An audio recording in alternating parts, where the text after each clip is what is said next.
সকলকে রুবি আন্টির কিচেনে স্বাগত। আপনারা সবাই কেমন আছেন? আশা করছি সবাই ভালো আছেন। আজকে আমি আমার আরেকটি রেসিপির ভিডিও আপনাদের সাথে শেয়ার করলাম। আজকে বানিয়ে নিলাম মটন কষা।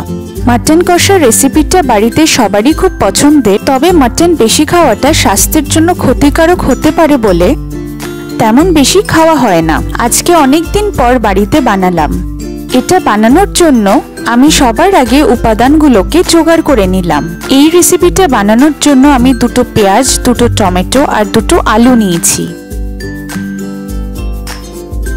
আমি আলুটাকে ছুলে আমি আলুটাকে কেটে নেব। প্রথমে মাংসের রেসিপিতে ব্যবহার করার জন্য আলুটাকে ঠিক এরকম দুফালা করে নেব, তারপর জলে ভিজিয়ে রাখবো। আলুটা কাটা হয়ে গেলে আমি টমেটোটাকেও কেটে নেব।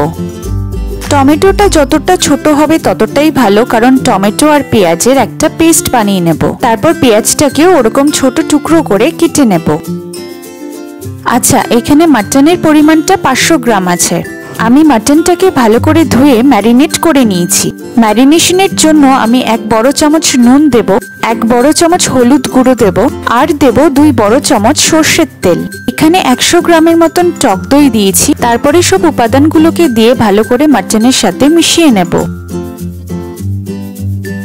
উপাদানগুলো দিয়ে মেশানো হয়ে গেলে ম্যারিনেট করার জন্য 2 ঘন্টা আমি রেখে দেব। মাটনের ম্যারিনেশনটা যদি ভালো হয় তাহলে রান্নাটা অনেকটাই সহজ হয়ে যায়, আর পরে খেতেও বড্ড টেস্টি হয়।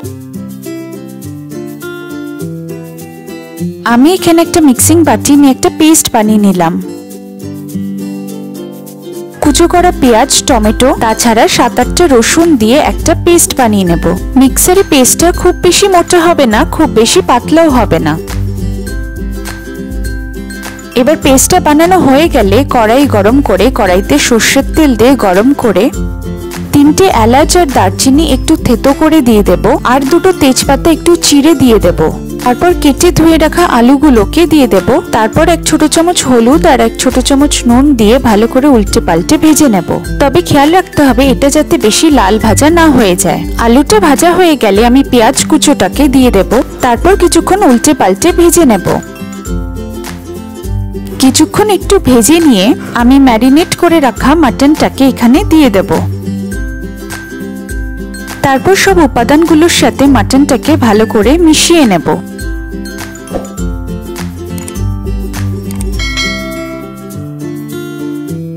এরকম ভাবে কিছুক্ষণ উল্টে পাল্টে কষিয়ে নেব। তবে খেয়াল রাখতে হবে মশলাগুলো যাতে পুড়ে না যায়।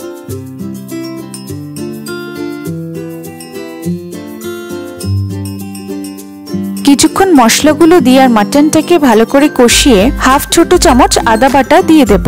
তারপর মিক্সিতে করে রাখা পেস্টটাকে এখানে দিয়ে দেব। পেস্টটা দিয়ে কিছুক্ষণ ভালো করে উল্টে পাল্টে মিশিয়ে নেব।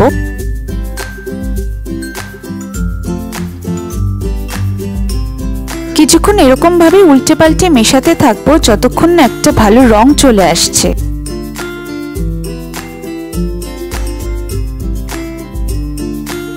আপনারা দেখলেই বুঝতে পারবেন মশলাগুলো ভালো করে মিশে গেছে। তারপর 2 ছোট চামচ শুকনো লঙ্কা গুঁড়ো দেব। তারপর দেব 1 বড় চামচ জিরের গুঁড়ো। এবার সব মশলাগুলোকে ভালো করে মিশিয়ে নেব।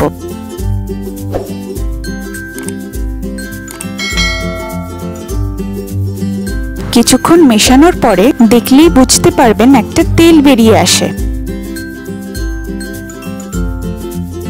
যখন এরকম তেলটা বেরিয়ে আসবে আমি এখানে জল দিয়ে দেব। আমি এখানে মাটন ম্যারিনেট করার বাটিটাতে জল দিয়ে বাটিটায় যে মশলাগুলো লেগেছিল সেটার সাথে গুলে এখানে দিয়ে দিলাম। তারপর কিছুক্ষণ ফুটিয়ে আমি কড়াইয়ের পুরো মাটনটা প্রেসার কুকারে দিয়ে দেব। প্রেসার কুকারে সিটিতে সেদ্ধ করে নেব, তাহলে মাটনটা বেশ ভালো সেদ্ধ হয়ে যায়।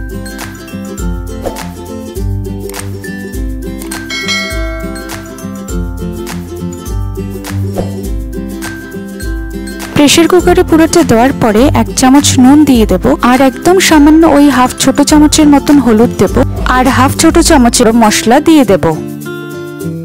তারপর ভালো করে মাটনটাকে মিশিয়ে নেব। মেশানো হয়ে গেলে প্রেসার কুকারের ঢাকনাটা দিয়ে সেদ্ধ হতে রেখে দেব। মাটনটা 3টে প্রেসার কুকারের সিটিতেই তৈরি হয়ে যাবে। 3টে সিটি পড়ার পর প্রেসার কুকারটাকে একটু ঠান্ডা করে খুলে নেব। দেখুন কি সুন্দর মাটনের একটা রঙও চলে এসছে আর মাটনটা সেদ্ধ হয়ে গেছে। যারা একটু বেশি মাটনের ঝোল খেতে পছন্দ করেন তাদের জন্য রান্নাটা এখানেই কমপ্লিট।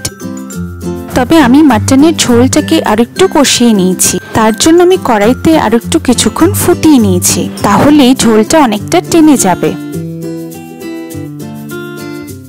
কিছুক্ষণ ফুটিয়ে নেওয়ার পরেই রেডি মাটন কষা।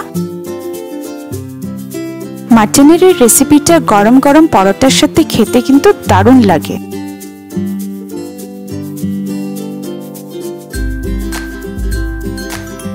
এরকম আরো সুস্বাদু রেসিপি দেখার জন্য আপনারা আমার চ্যানেল ভিজিট করতে পারেন।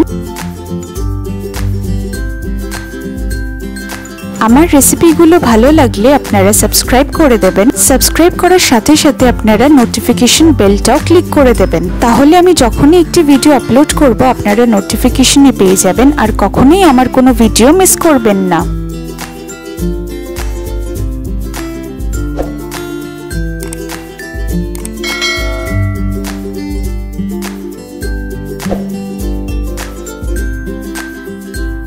আমার রেসিপির ভিডিওগুলো ভালো লাগলে আপনারা আপনাদের প্রিয়জনদের সাথে শেয়ার করে দেবেন।